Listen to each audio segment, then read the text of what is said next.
Sir నమస్కారం sir. నమస్తే sir, ఇప్పుడు ఏపీలో ఒక బాలీవుడ్ హీరోయిన్ కిడ్నాప్ కేసుకు సంబంధించిన ఇష్యూ నడుస్తుంది సార్. మనకు తెలుసు వైసీపీ నాయకులు ఒక బాలీవుడ్ హీరోయిన్ కిడ్నాప్ చేయించి కాదంబరి జత్వాని అనే ఒక హీరోయిన్ ని టార్చర్ చేశారు, రూమ్ లో పెట్టేస్తానన్నారు. ఆమె కూడా నిన్న ఒక ఇంటర్వ్యూలో పాల్గొని లైవ్ డిబేట్ కి వచ్చేసి మాట్లాడింది, తన ఆవేదన అంతా కూడా వెలిబుచ్చేసింది. ఇప్పుడు కూడా ఈ ఇన్వెస్టిగేషన్ చేస్తున్నారు దీనిపైన, సీఎం ఆఫీస్ కూడా వెళ్ళింది. ఖచ్చితంగా ఎవరైతే ఆఫీసర్లు ఉన్నారో వాళ్ళ మీద చర్యలు అయితే తీసుకునే దిశగా అయితే ప్రభుత్వం ప్రయాణిస్తుందని చెప్పొచ్చు. మీరు ఏం చెప్తారు సార్ ఇష్యూ గురించి? నిన్న చంద్రబాబు నాయుడు గారి ఆఫీస్ నుంచి డీజీపీకి వెళ్ళింది కదా లెటర్. అవును, ఐపీఎస్లు ఇన్వాల్వ్ అయి ఉన్నారు దీనిలో, వాళ్ళని సీరియస్ గా కూర్చోబెట్టండి అని. సో ఆ ప్రయత్నం ఏదో జరుగుతుంది. ఇది టోటల్ గా ఒక సినిమాకి కావలసినటువంటి కంటెంట్. అవును, అంటే అధికార దుర్వినియోగం అనేది ఎలా జరుగుతుంది అనటానికి. మన రాజ్యం అనుకున్నప్పుడు ఎంత చొరవగా వ్యవహరిస్తారు ప్రభుత్వాధినేతలు అని.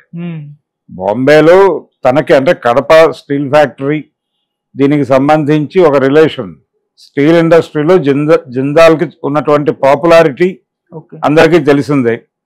ఆ ఫ్యామిలీ కుర్రాడు, అతను ఒక బాలీవుడ్ హీరోయిన్ ని వాడుకున్నాడు, ఆవిడ అత్యాచారం అంటోంది. దానికి సంబంధించి డిస్ప్యూట్ ఉంది, అక్కడ కేసులు అయినాయి.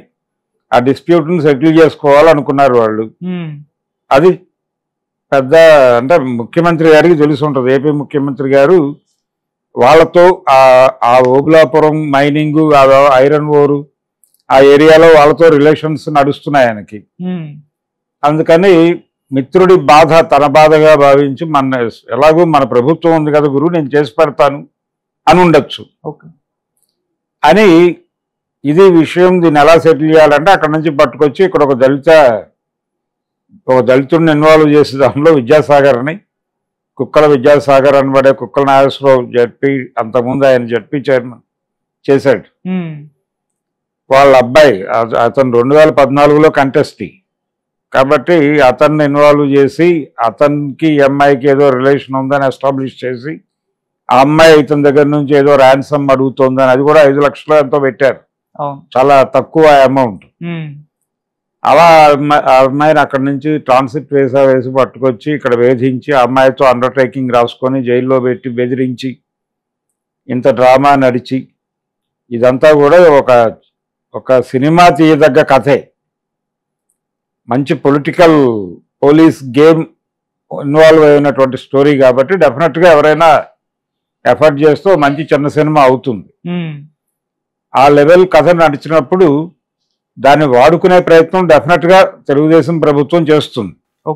తెలుగుదేశం ప్రభుత్వం వర్సెస్ పాత వైఎస్ఆర్ ప్రభుత్వం గొడవ నడుస్తోంది కాబట్టి తన కక్ష తీర్చుకునే ప్రయత్నం డెఫినెట్గా అమ్మాయి చేస్తుంది, కాదంబరి. అందులో భాగంగానే ఆవిడ సీఎంని కలవటము, ఓపెన్గా తెలుగుదేశం పార్టీకి చెందిన ఛానల్స్లో ఇంటర్వ్యూలు ఇవ్వటం, ఇది మొదలైంది. ఈనాడు మొదట బ్రేక్ చేసింది దీన్ని. ఈనాడులో సూచనప్రాయంగా పేర్లు రాయకుండా కథనం వెలువరించారు. దాని మీద వాళ్ళు తెలుగుదేశం వాళ్ళు ఏదో ట్విట్టర్ పేజీలో వాళ్ళు స్పందించారు. దానికి కౌంటర్గా వైసీపీ స్పందించింది, మీరు ఇల్లీగల్ అఫైర్స్ తవ్వటం తప్ప, మంచం కింద కెమెరాలు పెట్టడం తప్ప వేరే పని లేదా అన్నారు వాళ్ళు. ఇలా జరుగుతున్న గొడవ ఇప్పుడు కొత్త మలుపు తీసుకుంది. దీనిలో భారీ అధికార దుర్వినియోగం, అంటే ప్రభుత్వం తనకు తానుగా అధికార దుర్వినియోగం చేయడంతో పాటు బాధ్యతగా ఉండాల్సినటువంటి ఐపీఎస్ అధికారులు కూడా ట్రాక్ దాటి వ్యవహరించటం, పొరుగు రాష్ట్ర వ్యవహారాల్లో వేలు పెట్టడం, అక్కడ కేసును ఇక్కడికి పట్టుకొచ్చి బెదిరించి సెటిల్ చేయటం, ఇవన్నీ కూడా కొంచెం అంతర్జాతీయ దొంగల ముఠా చేసేటువంటి యాక్టివిటీస్. అలాంటివి కొంత దొరకటంతో ఇప్పుడు వాళ్ళు ఎక్కువ చొరవ చూపిస్తున్నారు. సో ఇందులో ఇరుక్కునే వాళ్ళ సంఖ్య బాగానే ఉంటుంది. ఎవరెవరు ఇరుక్కుంటారు అనేది కేసు ప్రొసీడింగ్స్ని బట్టి చెప్పాలి. కాంతిలాల్ రాణా అయితే సీరియస్ గానే ఇరుక్కున్నట్టుగా కనిపిస్తోంది. అప్పటి విజయవాడ పోలీస్ బాస్ ఆయన ఇరుక్కుంటాడు, ఆయనతో పాటు ఇంకొక పోలీస్ ఆఫీసర్ ఉన్నాడు ఆయన. ఇలా అంటే యాక్చువల్గా ఇలాంటి కార్యక్రమాలకు సిఐ స్థాయి అధికారులు చాలు డీల్ చేయడానికి, అక్కడికి వెళ్ళి పట్టడానికి. కానీ ఇక్కడ ఐపీఎస్ ఆఫీసర్లు వెళ్ళి పట్టుకురావటం అనేది కొంచెం అతి వ్యవహారం. ఇవన్నీ కూడా రేపు చర్చలోకి వస్తాయి.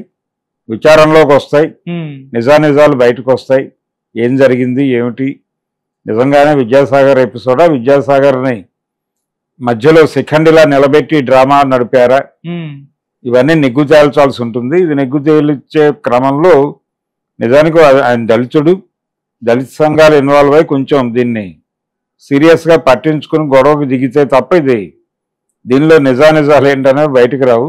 ఓకే, చూడాలి. ఎపిసోడ్ అయితే సీరియస్ ఎపిసోడే, ఒక సినిమాటిక్ కంటెంట్ ఉన్నటువంటి ఎపిసోడ్ ఇది. ఓకే సార్, నిన్న తను లైవ్ లోకి వచ్చినప్పుడు టీవీ ఛానల్లో ఆ జర్నలిస్ట్ ఆయన మాట్లాడుతూ, అంటే సినిమా నటికి ఈ విధంగా జరిగింది, సినిమా వాళ్ళు స్పందించాల్సిన అవసరం ఉందన్న తన అభిప్రాయాన్ని వెలుబుచ్చారు. అందులో భాగంగానే హీరో శివాజీ గారితో కూడా లైవ్ కాల్లో మాట్లాడారు కూడా.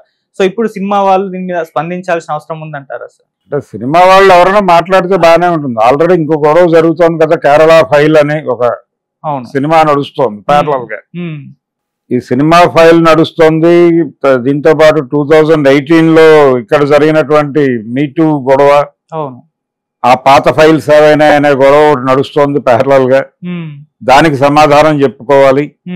ఇన్ని రకాల బాధ్యతలు ఉన్నాయి ఇప్పుడు ఇండస్ట్రీ మీద. దేనికి రెస్పాండ్ అవుతారు? శివాజీ రెస్పాండ్ అవడం వేరు, తను యాంటీ జగన్మోహన్ రెడ్డిగా ఎస్టాబ్లిష్ అయి ఉన్న ఆర్టిస్ట్ కాబట్టి తను త్వరగా ఒక మాట అనేసి ఉంటాడు. ఆ డిస్కషన్ జరిగింది కూడా TV5 లోనే. సో వాళ్ళు టచ్ లోనే ఉంటారు కాబట్టి అతను వెంటనే స్పందించి తన ధోరణిలో తను మాట్లాడి ఉంటాడు. ఏదేమైనా దీని మీద విచారణ జరిగిన తర్వాత నిజానిజాలు బయటకు వస్తే కానీ యాక్చువల్ ఫ్యాక్ట్స్ అంటే అనేవి కనిపించవు. కానీ ప్రస్తుతానికి కనిపిస్తున్న వ్యవహారాలు అయితే ఒక మోస్తరు బడ్జెట్ లో సినిమా తీయదగ్గ కంటెంట్ అయితే కనిపిస్తోంది. నిజానికి ఇలాంటివి పెద్ద వింతలు విశేషాలు కాదు.